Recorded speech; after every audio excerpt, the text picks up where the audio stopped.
ఈ రాష్ట్రంలో గొడ్డలి పార్టీ చేస్తున్న అరాచకాల్ని, వాళ్ళు పెంచి పోషిస్తున్న అరాచక శక్తుల్ని, వాళ్ళు ఈ రాష్ట్రంలో కలిగిస్తున్న అలజడిని చూసి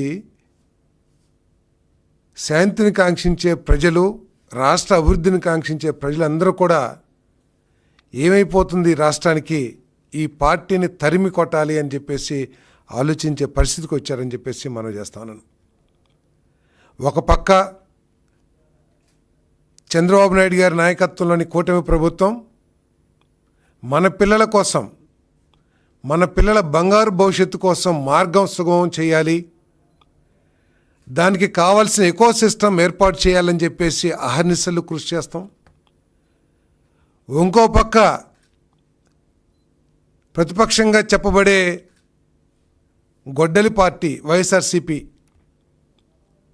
5 సంవత్సరాల్లో చేసింది చెప్పుకోవటానికి ఏమీ లేక యువతని రౌడీయిజం వైపు ప్రోత్సహిస్తూ,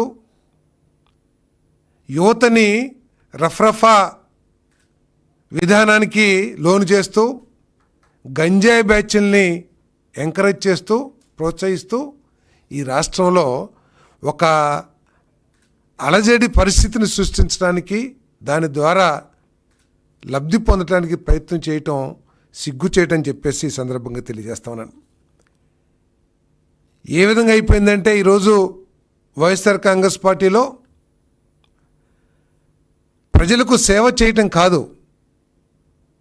జనరల్గా ఏంటంటే మనం చాలా సంవత్సరాల నుంచి చూస్తూ ఉన్నాం, ఏ రాజకీయ పార్టీలైనా సరే సమాజంలో ఎవరు ప్రజల కోసం కష్టపడతారో, ప్రజలకి మంచి చేయటానికి తాపత్రయపడతారో అటువంటి వాళ్ళు ప్రోత్సహించి వాళ్ళని రాజకీయ నాయకులుగా తీర్చిదిద్దే వాతావరణం ఇన్ని దశాబ్దాలు కూడా మనం ఈ దేశంలో, ఈ రాష్ట్రంలో, మన ఆంధ్రప్రదేశ్ రాష్ట్రంలో చూసాం. కానీ ఈరోజు గొడ్డలి పార్టీలో కొనసాగాలంటే ప్రజలకి సేవ చేయటం కాదు, అరాజకం చేయటమే అర్హతగా ఈరోజు ఆ పార్టీలో నాయకులందరూ కూడా భావించే పరిస్థితి వచ్చిందని చెప్పేసి మనం చేస్తాను. ఈరోజు జగన్మోహన్ రెడ్డి గారి దృష్టి ఆకర్షించాలంటే అరాచకాలు సృష్టించి, చట్ట వ్యతిరేక కార్యక్రమాలు చేసి, విధ్వంసాలని, కులాల మధ్య తగాదాలని ప్రోత్సహించి సమాజంలో ఒక చీలిక తీసుకొచ్చే వాళ్ళే గుర్తింపు పొందే పరిస్థితి ఈరోజు ఆ పార్టీలో ఉందని చెప్పేసి నేను మనం చేస్తాను. నేరాలు చేస్తారు, ఘోరాలు చేస్తారు. ప్రతి మనిషి కూడా ఇది ఘోరం, నేరం అని భావించినా కూడా ఎక్స్ వేదికగా రాజకీయ కక్ష సాధింపు అని చెప్పేసి ఒక బురద జల్లేసి అధికార పార్టీ మీద రాజకీయ లబ్ధి పొందడానికి ప్రయత్నం చేస్తారు. అసలు అక్కడ ఏం జరిగింది, అది కరెక్టా కాదా అని వివక్షత లేకోకుండా, విచక్షణ జ్ఞానం లేకోకుండా, మన పార్టీ వాడు ఏం చేసినా సరే అది ఒప్పే అని చెప్పేసే విధంగా ఎక్స్ వేదికగా చేసుకుని రాజకీయ కక్ష అని చెప్పేసి తప్పించుకోవటానికి, రాజకీయ కక్ష సాధింపు చేస్తున్నారని తప్పించుకోవడానికి ప్రయత్నం చేస్తున్నారని చెప్పేసి మనం చేస్తాం. తప్పు చేసి దొరికిపోయాక బాధితుడిగా ఒక గుర్తింపు తీసుకొచ్చి, ప్రజల్ని బాధితుడు గుర్తింపు తీసుకొచ్చి ప్రజల్ని మళ్ళీ మోసం చేయటానికి ప్రయత్నం చేయటం, ఇది చాలా ఘోరమైన పరిస్థితి రాష్ట్రంలో ఈ వైఎస్ఆర్సీపీ మూలంగా మరి జరుగుతుందని చెప్పేసి మనం చేస్తాం. వాళ్ళు ఎన్ని డ్రామాలు వేసినా, ఎన్ని నాటకాలు వేసినా, ఎంతో అనుభవజ్ఞం కలిగిన చంద్రబాబు నాయుడు గారి నాయకత్వంలో ఇటువంటి అరాచక శక్తుల్ని కోకటి వేళ్లతో పెకిలించి వేస్తా, చట్టం తన పని తాను చేసుకుపోతుందని చెప్పేసి కూడా ఈ సందర్భంగా తెలియజేస్తూ, మొన్న శ్రీకాకుళం జిల్లాలో ఒక అలజడి, అంటే ఈ పార్టీకి రోజు ఏదో ఒక అలజడి వాతావరణం ఉంటే కానీ ఆయన నిద్రపోడేమో అనిపిస్తూ ఉంది. మొన్న ఒక పేదవాడు, నిరుపేదవాడు, గొర్రెల కాపరి, ప్రపంచంలో దేశాలన్నీ కూడా సగటు వయసును ఏ విధంగా పెంచాలి అని చెప్పేసి రీసెర్చ్ అంతా జరుగుతూ ఉంటే, కొన్ని దేశాల్లో 80 సంవత్సరాలు లైఫ్ స్పాన్ ఉంది, కొన్ని దేశాల్లో 70 సంవత్సరాలు ఉంది. దీన్ని ఇంకా ఏ విధంగా పెంచాలని చెప్పేసి ప్రతి ఒక్కళ్ళు రీసెర్చ్ చేస్తూ ఉంటే, ఇక్కడ మాత్రం జగన్మోహన్ రెడ్డి గారికి పేదవాడు 44 సంవత్సరాలు బతికితే చాలు, 44 సంవత్సరాలకు చనిపోతే ఏమైపోయింది అనే భావన ప్రకటించాడంటే ఆ వ్యక్తి యొక్క మానసిక పరిస్థితి ఏమిటి, ఆలోచన పరిస్థితి ఏమిటో కూడా ఒకసారి ఆలోచించామని చెప్పేసి మనం చేస్తాం. ఆ నాయకుడికి పేదవాడి ప్రాణం పట్ల ఉన్న విలువ ఏంటో కూడా ఈ రాష్ట్రంలోని పేదవాళ్ళందరూ కూడా ఆలోచించాలని చెప్పేసి కూడా నేను మనం చేస్తాను. మళ్ళీ నిన్న సాక్షాత్తు వైఎస్ఆర్ కాంగ్రెస్ పార్టీ ఎమ్మెల్యే ఇద్దరు వ్యక్తులు, ఒకళ్ళు తెలుగుదేశం పార్టీ, తర్వాత ఇంకొకళ్ళు వైఎస్ఆర్సీపీ పార్టీ. వైఎస్ఆర్సీపీ శాసనసభ్యుడు అక్కడ చేస్తున్న అక్రమ క్వారీయింగ్కి సంబంధించి టెలిఫోన్లో ఒక వివాదం జరిగితే చట్టం అంటే భయం లేకోకుండా సమాజంలో చీకొడతారని కూడా ఆలోచన లేకోకుండా సాక్షాత్తు శాసనసభ్యుడే వెళ్ళి ఒక పేద కుటుంబం మీద, ఒక దళితుడు కుటుంబం మీద, ఒక బలహీన వర్గం వాడి కుటుంబం మీద ఏ విధంగా దౌర్జన్యం చేశారు ఈరోజు ప్రజలందరూ కూడా ఆలోచించాల్సిన అవసరం ఉందని చెప్పేసి మనం చేస్తాను. ఒక శాసనసభ్యుడు తన మోకలతో, తన రౌడీ గ్యాంగులతో వెళ్ళి ఒక దళితుడి ఇంటి మీద, ఒక బలహీన వర్గాడి ఇంటి మీద పడితే ఆ బలహీనుడు, ఆ దళితుడు వాళ్ళని అడ్డుకోగలరా, వాళ్ళ నుంచి తప్పించుకోగలరా అని చెప్పేసి నేను ప్రశ్నిస్తా ఉన్నాను. అంటే మీ అధికారాన్ని, మీ బలాన్ని, మీ అహంకారాన్ని దళితుల్ని, బలహీన వర్గాల మీద చూపించి పెత్తనం చేస్తానికి ప్రయత్నం చేస్తున్నారని చెప్పేసి కూడా నేను అడుగుతా ఉన్నాను. నేను శ్రీకాకుళంలో మొన్న ఒక దుశ్శాసన పర్వం, ఒక మహిళా ఎస్ఐని తనను తాను రక్షించుకోవాల్సిన పరిస్థితి వైఎస్ఆర్ కాంగ్రెస్ పార్టీ కలిగించింది. ఒక మహిళా సిఐని ఏ విధంగా తమ నీచమైన ప్రవృత్తితో ఏ విధంగా మహిళా సిఐని అవమానం చేశారో, ఇబ్బంది పెట్టారో మనందరం కూడా చూసాం. మళ్ళీ కర్నూలు జిల్లాలో మళ్ళొక దుశ్శాసన పర్వం, సాక్షాత్తు శాసనసభ్యుడు మోక వెళ్ళి దళితుడింట్లో వంట చేసుకుంటున్న ఆ సోదరిని, దళిత సోదరిని బట్టలు చింపి ఏ విధంగా నీచాతి ఘోరానికి పాల్పడ్డారో ఒకసారి ప్రజలందరూ కూడా అర్థం చేసుకోవాలని చెప్పేసి మనం చేస్తాను. ఒక పేపర్ రాస్తుంది ఎమ్మెల్యే గారి తమ్ముడి చేతికి ఏదో ఫ్రాక్చర్ జరిగిందని. అయ్యా, నేను ఒకటి మనవి చేస్తా ఉన్నాను, అది మీరు చేసిన దుశ్శాసన పర్వం మూలంగానే ఏం జరిగిందో అక్కడ పోలీసులు తప్పకుండా చర్య తీసుకుంటారు. కానీ కనీసం దళిత మహిళ బట్టలు చింపి ఒక మహిళని ప్రజలందరి మధ్యలో, ఆ రౌడీ ముఖం మధ్యలో అవమానించిన దానికి నీకు ఎటువంటి బాధ, పశ్చాత్తాపం లేకపోతాం నీ దిగజారుడు రాజకీయానికి మన తార్కాణం అని చెప్పేసి కూడా నేను ఈ సందర్భంగా తెలియజేస్తా ఉన్నాను. కనీసం రాజకీయ కక్ష సాధింపు అని చెప్పేసి ఎక్స్ వేదికలో పెడుతున్నారు, కానీ ఒక దళిత స్త్రీ మీద దౌర్జన్యం చేయటం ఏంటయ్యా? ఒక బలహీన వర్గం వాడి ఇంటి మీదకి వెళ్ళి కారు ధ్వంసం చేసి అతని రక్తం వచ్చేటట్లు కొడతాం ఏంటయ్యా? ఏదైనా ఉంటే, మిమ్మల్ని ఏదైనా ఉంటే చట్టపరంగా పోలీస్ స్టేషన్కి వెళ్ళో, లేదా ఉన్నతాధికారులకి కంప్లైంట్ చేసో, లేదా ప్రభుత్వం దృష్టికి తీసుకెళ్ళో వాళ్ళ మీద చర్య తీసుకోమని చెప్పాలి. కానీ మీరు ఆ విధంగా దళిత స్త్రీని బట్టలు చింపే కార్యక్రమం ఏంటి అని చెప్పేసి ఈ రోజే అసలు కనీసం అడిగావా జగన్మోహన్ రెడ్డి గారు అని చెప్పేసి నేను ప్రశ్నిస్తా ఉన్నాను. ఒక బలహీన వర్గాన్ని రక్తం వచ్చేటట్టు కొడతాం ఏంటని చెప్పేసి కనీసం అడిగావని చెప్పేసి మనం చేస్తాం. మీ నాయకులందరూ దళితుల మహిళని వివస్త్రణ చేసి అవమానం చేసినా కూడా, ఘోరమైన అవమానం చేసినా కూడా, ఒక బలహీన వర్గాన్ని నాయకుడిని రక్తం వచ్చేటట్టు తలకాయలు పాల్గొట్టినా కూడా క్యూ కడుతున్నారు. ఎమ్మెల్యేలు, నాయకులు అందరూ కూడా ఆ ఎమ్మెల్యే గారికి ఏదో దౌర్జన్యం, అన్యాయం జరిగిపోయిందని చెప్పేసి, ఇది సబబా అని చెప్పేసి ప్రజలందరూ కూడా ఆలోచించాల్సిన అవసరం ఉందని చెప్పేసి మనం చేస్తాను నేను. మరి ఒక శాసనసభ్యుడు నియోజకవర్గంలో ప్రశాంత వాతావరణం తీసుకురావడానికి, వర్గాల మధ్య గొడవ లేకోకుండా అందరూ కలిసిమెలిసి ఉండే విధంగా వాతావరణాన్ని ప్రోత్సహించాల్సిన వ్యక్తి ఒక దుశ్శాసనుడిలా వెళ్ళి ఒక మహిళని బట్టలు చించే పరిస్థితిని తీసుకొచ్చాడంటే, ఒక బలహీన వర్గం తలకాయ పలగొట్టే పరిస్థితి తీసుకొచ్చాడంటే ఏంటి అని చెప్పేసి సమాజం అంతా కూడా ఆలోచించాలని చెప్పేసి కూడా నేను మనవి చేస్తాను. మరి ఇదంతా కూడా ఒక పక్కన పెడితే ఆ పార్టీ నాయకుడు కనీసం స్పందించకపోవటం అనేది దౌర్భాగ్యం అని చెప్పేసి కూడా ఈ సందర్భంగా తెలియజేస్తాను. ఒక మహిళని వివస్త్రం చేస్తే దాని గురించి ఆడకూతురు దుస్తులు చింపేంతటి ఘోరమైన కార్యక్రమం చేస్తే దాన్ని ప్రశ్నించుకోకుండా మరి ఇంకా అతనికి ఏదో బాధితుడిగా ఎమ్మెల్యేని చూపిస్తున్నాడంటే మరి జగన్మోహన్ రెడ్డి గారి యొక్క వ్యక్తిత్వము ఎటువంటి సమాజాన్ని తయారు చేయాలనుకుంటున్నాడో కూడా ఒకసారి ఆలోచించేయమని చెప్పేసి మనం చేస్తాను. అంతేకాదు ఈ గొడ్డల పార్టీ నైజం ఏంటో కూడా ఒకసారి అందరూ కూడా ఆలోచించాలి.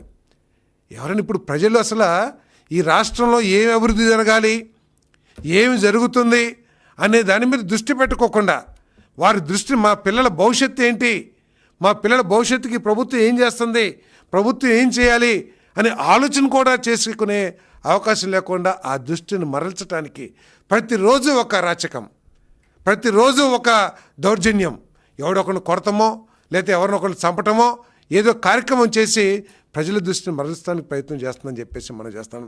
ఒకళ్ళు కిడ్నాప్ చేస్తారు వైసీపీ నాయకులు, ఇంకొకళ్ళు సాక్ష్యాల్ని తారుమారు చేస్తారు, ఇంకొకళ్ళు మహిళా ఎస్ఐని నీచంగా అవమానం చేస్తారు ప్రజల మధ్యలో, ఇంకొకళ్ళు సొంత చెల్లి అయినా కూడా అసభ్యంగా మాట్లాడి మహిళా లోకానికే అవమానం చేసేటట్టు చేస్తారు.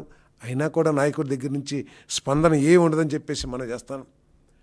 ఇంకొకళ్ళు మహిళా హోంమంత్రిని నాయకులు ఏదో కార్యకర్త రోడ్డు మీద ఏదో మాట్లాడంటే ఒకటి, నాయకుడు మంత్రిగా చేసిన వ్యక్తులు ఆ స్థాయి వ్యక్తులు కూడా ఒక మహిళా హోమ్ మినిస్టర్ని ఇష్టం వచ్చేట్టు మాట్లాడతారు. మనందరం కూడా గౌరవించుకోవాల్సిన పదవి ముఖ్యమంత్రి పదవి. ఆ ముఖ్యమంత్రి స్థానంలో ఎవరున్నా కూడా ఆ స్థానానికి మనందరం కూడా గౌరవించాలి, ఏ పార్టీ అయినా సరే. ముఖ్యమంత్రి గారిని ఇష్టం వచ్చినట్టు బూతులతో తిడతారు, దళిత వాడల్లో ఇళ్లలోకి చొరబడి మహిళల్ని కించపరిచి మహిళల బట్టలు చించే స్థాయికి దిగజారుతారు. అయినా కూడా ఆ నాయకుడి నుంచి స్పందన కానీ లేదు, ఇటువంటి అరాచకాలను ఆపపోతే మీ మీద చర్యలు తీసుకుంటానని చెప్పేసి ఎక్కడా మాట్లాడరు. మరి ఘోరంగా చీకొట్టినా కూడా ప్రజలు ఇంకా బుద్ధి రాకపోతే ఏంటో ఒకసారి ఆలోచన చేయాలని చెప్పేసి మనం చేస్తాను. ఇంకో పక్క ముఖ్యమంత్రి గారు ఏ శాసనసభ్యుడైనా సరే తప్పు చేస్తే అందరి మధ్యలో నువ్వు తప్పు చేస్తున్నావు, నువ్వు మార్చుకో నీ పద్ధతిని, ప్రజలకు సేవ చెయ్యి, ప్రజల దగ్గరికి సత్ప్రవర్తనతో వాళ్ళతో మంచిగా ఉండు అని చెప్పేసి ఒక పక్క ముఖ్యమంత్రి గారు తన సొంత శాసనసభ్యుల్ని మందలించే పరిస్థితి ఉంటే ఆ పార్టీ గొడ్డల పార్టీ ఏం చేస్తుందో కూడా ఒకసారి ఆలోచించేయమని చెప్పేసి మనం చేస్తాను. ఇదే అవకాశంగా తీసుకుని జగన్మోహన్ రెడ్డి గారి ఆలోచన విధానాన్ని, ఆయన నైజాన్ని ఆసరాగా చేసుకుని వైఎస్ఆర్సీపీ మోకలన్నీ కూడా రెచ్చిపోతున్నాయి. చట్టాన్ని గౌరవించుకోకుండా ఏం చేసినా మాకు బాధ లేదు, మా నాయకుడు ఉన్నాడు, మా నాయకుడు వెనకాలేసుకొస్తాడని చెప్పేసి మరి గొడవలు రేపటమే నైజంగా మార్చుకుంది వైఎస్ఆర్సీపీ అని చెప్పేసి కూడా నేను ఈ సందర్భంగా మనం చేస్తాను. అంతేకాదు ఎక్కడన్నా తప్పు పని చేస్తే సిగ్గుపడతారు. తప్పు చేసి ప్రజల్లోకి వెళ్ళాలంటే కొడతారని తలదించుకుని వెళ్తారు. మహిళలు బట్టలు చించిన, మహిళల్ని నీచంగా అవమానించిన అదొక మెడల్గా భావించి వాళ్ళంతా కూడా పెట్టరేగిపోతున్నారు ఈ సమాజాన్ని పాడు చేయటానికి అని చెప్పేసి కూడా నేను ఈ సందర్భంగా తెలియజేస్తా ఉన్నాను. మరి అంతేకాదు వాళ్ళేమో దౌర్జన్యాలు చేస్తారు, కిడ్నాపులు చేస్తారు, లేకపోతే అరాచక శక్తుల్ని పెంచి పోషిస్తారు, గంజాయి బ్యాచ్ల్ని లేకపోతే క్రిమినలైజేషన్ చేస్తూ ఉంటారు. అటువంటి శక్తుల మీద చట్టపరంగా చర్యలు తీసుకుంటే వాళ్ళు చేసిన తప్పులు ప్రజల కళ్ళకి కట్టినట్టు కనపడుతున్నప్పుడు పోలీసులు చర్యలు తీసుకుంటే ఈ కూటమి ప్రభుత్వం ప్రతిపక్షం మీద దాడి చేస్తుంది, రాజకీయ కక్షలకి తెగబడుతుంది అని చెప్పేసి ఒక మాట మాట్లాడేసి తప్పించుకోవడానికి ప్రయత్నం చేయటం ఈ ప్రజలందరూ కూడా ఆలోచించాలి. ఈ ఆంధ్రప్రదేశ్ అభివృద్ధిని కాంక్షించే ప్రతి ఒక్కళ్ళు కూడా ఈ పరిస్థితుల పట్ల అందరూ కూడా ఆలోచించాలని చెప్పేసి మనం చేస్తాను. మనం చూసాం గత 5 సంవత్సరాల్లో నా ఎస్సీ, నా బీసీ, నా ఎస్టీ అని చెప్పేసి పెడబొబ్బలు పెట్టిన జగన్మోహన్ రెడ్డి గారు, నేను అడుగుతూ ఉన్నాను, ఒక దళిత మహిళకి అవమానం జరిగితే బట్టలు చించి అవమానం చేస్తే మీ శాసనసభ్యుని కనీసం మందలించుకోకుండా మరి ఎందుకు నువ్వు మౌనం వహిస్తున్నావని చెప్పేసి అడుగుతా ఉన్నాను. క్షేత్రస్థాయిలో మీ నాయకులందరూ కూడా దళితుల మీద బలహీన వర్గాల మీద దాడి చేస్తే ఎందుకు వారికి అండగా నిలబడుతున్నావని చెప్పేసి మనం చేస్తాను. 5 సంవత్సరాల్లో నువ్వు ఏదైతే చేశావో, నా ఎస్సీ, నా ఎస్టీ, నా బీసీ అన్న నువ్వు ముఖ్యమంత్రిగా ఉండగా, మీరు ముఖ్యమంత్రిగా ఉండగా ఒక దళిత స్త్రీని వివస్త్రణ చేసి కడుపులో తన్నిన ఘటనకి మీరు ఏమీ చర్య తీసుకోపోగా మీ నాయకులకి అదే బలంగా మారింది. ఆ అరాచక మనస్తత్వాన్ని ఈరోజు అధికారం కోల్పోయిన ప్రజలు చీకొట్టినా కూడా అదే మనస్తత్వంతో గ్రామాల్లో రాజకీయం చేస్తారని చెప్పేసి మనం చేస్తా ఉన్నాను నేను. మరి మీరు వెనక వేసుకురావటం మూలంగానే మీరు ఈ 2 సంవత్సరాల్లో చేసిన ఘనకార్యాలు ఏంటంటే ప్రజల కోసం మీరేం పోరాడలా, లేదా ఈ రాష్ట్రంలో జరుగుతున్న అభివృద్ధికి మీరేమి తోడ్పడలా, లేదా ఈ రాష్ట్రాన్ని అభివృద్ధి చేయడానికి మీ ఎంపీల ద్వారా కానీ మీ నాయకుల ద్వారా కానీ కేంద్ర ప్రభుత్వం మీదో లేతే ప్రజా పోరాటాల ద్వారానో ప్రయత్నం చేయాలా. మీరు చేసిందల్లా అరాచకాలు సృష్టిస్తానికి, ఈ దౌర్జన్యకండ సమాజాన్ని చీల్చివేయడానికి కులం పేరు మీద మతం పేరు మీద ప్రయత్నం చేశారు తప్పితే వేరే చేయలేదని చెప్పేసి కూడా నేను ఈ సందర్భంగా నేను మనవి చేస్తాను. మరి మీరు మీ సహకారం మూలంగానే వీళ్ళంతా కూడా ఆ విధంగా చేస్తున్నారని చెప్పేసి కూడా నేను మనవి చేస్తా ఉన్నాను. మరి ఇటువంటి రాజ్యాంగ వ్యతిరేక శక్తుల్ని, చట్ట వ్యతిరేక శక్తుల్ని ఎంత గొప్పవారైనా సరే, ఎంత పెద్దవారైనా సరే, తన పార్టీ వారైనా సరే, ముఖ్యమంత్రి చంద్రబాబు నాయుడు గారు, కూటమి పార్టీ నాయకులు పవన్ కళ్యాణ్ గారు కానీ మోడీ గారు కానీ ఎట్టి పరిస్థితుల్లో సహించరు.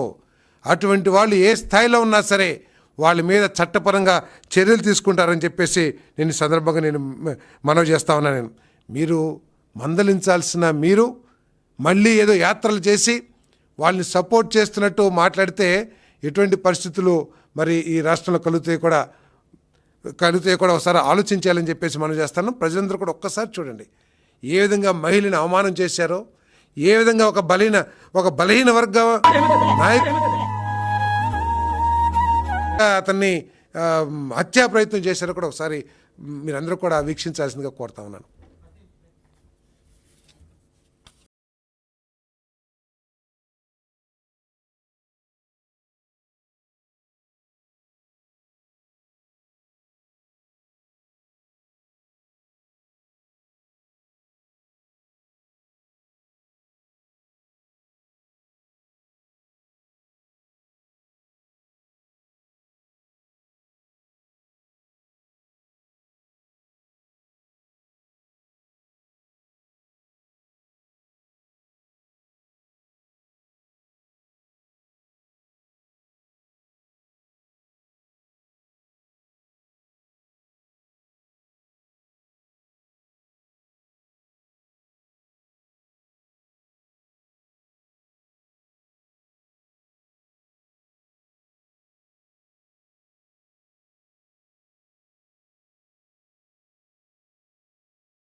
మీరందరూ కూడా చూశారు ఏ విధంగా శాసనసభ్యుడు, అతని కుమారుడు, అతని సోదరుడు వెళ్ళి ఏ విధంగా దౌర్జన్యం చేశారో ఆ మూకల్ని ఒక సామాన్య దళిత కుటుంబం ఎదుర్కోగలదా అని చెప్పేసి నేను ఈ సమాజాన్ని అడుగుతా ఉన్నా. నేను ఆ రౌడీ మూకల్ని, పెద్ద పెద్ద బర్సిల్ లాంటి కర్రల్ని, మారణాయుధాలను తీసుకుని వెళ్ళి ఒక ఇంటి మీద పడితే వాళ్ళని అడ్డుకోగలిగిన శక్తి ఒక బలహీన వర్గ కుటుంబానికి ఉంటుందా అని చెప్పేసి నేను ప్రశ్నిస్తా ఉన్నాను. నేను ఇంట్లోకి వెళ్ళి నీకు అధికారం ఉంది కదా అని ఖండకావరంతో వెళ్ళి వాళ్ళ ఆస్తులను ధ్వంసం చేస్తాం, ఇంట్లో వస్తువులను ధ్వంసం చేస్తాం, ఆయన కష్టపడి కొనుక్కున్న వాహనాలను ధ్వంసం చేస్తాం, పైగా మహిళ బట్టల్ని చీస్తాం. ఇంతకంటే దిగజారిన పరిస్థితులు ఎప్పుడైనా చూస్తామని చెప్పేసి అడుగుతా ఉన్నాను. ఇటువంటి అరాజక పరిస్థితులు కూడా చూస్తూ జగన్మోహన్ రెడ్డి గారు ఏ విధంగా ఇది రాజకీయ కక్ష సాధింపు అని అంటారో నేను ప్రశ్నిస్తా ఉన్నాను. ఒక దళిత మహిళ తనకు జరిగిన అవమానాన్ని మరి పోలీస్ కేసులో ఎస్సీ ఎస్టీ అట్రాసిటీ కేసు పెడితే, ఒక బలహీన వర్గ వ్యక్తి తన మీద దాడి చేసి రక్తం వచ్చేటు తలకాయ పాలు కొడితే అంటే కేసు పెడితే అది రాజకీయ కక్ష సాధింప అని చెప్పేసి నేను ప్రశ్నిస్తా ఉన్నాను.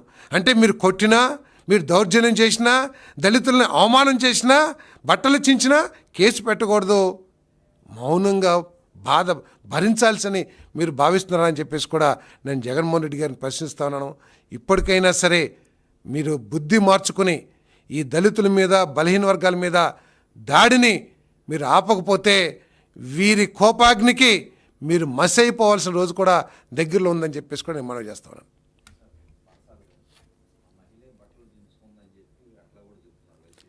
వాళ్ళు ఏదైనా చెప్పగలరు.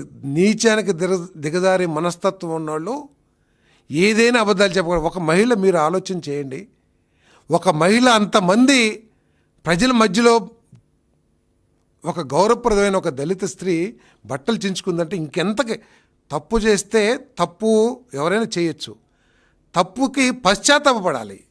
అంతేగాని ఎదుటివారిని ఇంకా ఆల్రెడీ అవమానం చేశారు బట్టలు చించి, ఇంకా ఆమె చించుకుందని చెప్పేసి ఆమెను ఇంకా మానసిక క్షోభకు గురి చేస్తే ఇంకా ఏమనాలి? ఆ పార్టీ నైజం ఏంటి? అందుకనే దీన్ని గొడ్డల పార్టీ అన్నారని చెప్పేసి కూడా నేను సందర్భంగా తెలియజేస్తున్నాను. ఏ మహిళ కూడా ఆ విధంగా చేసుకోదు. ప్రజల మధ్యలో ఆ విధంగా చించుకొని చూపించుకోవాల్సినంత అవసరం. గౌరవప్రదం అంటే దళితులంటే చిన్న చూపు, దళిత మహిళలంటే అవమానకరమైన చూపు వాళ్ళకు ఉంది. కాబట్టి ఇటువంటి వాదనలన్నీ కూడా తీసుకొస్తారు.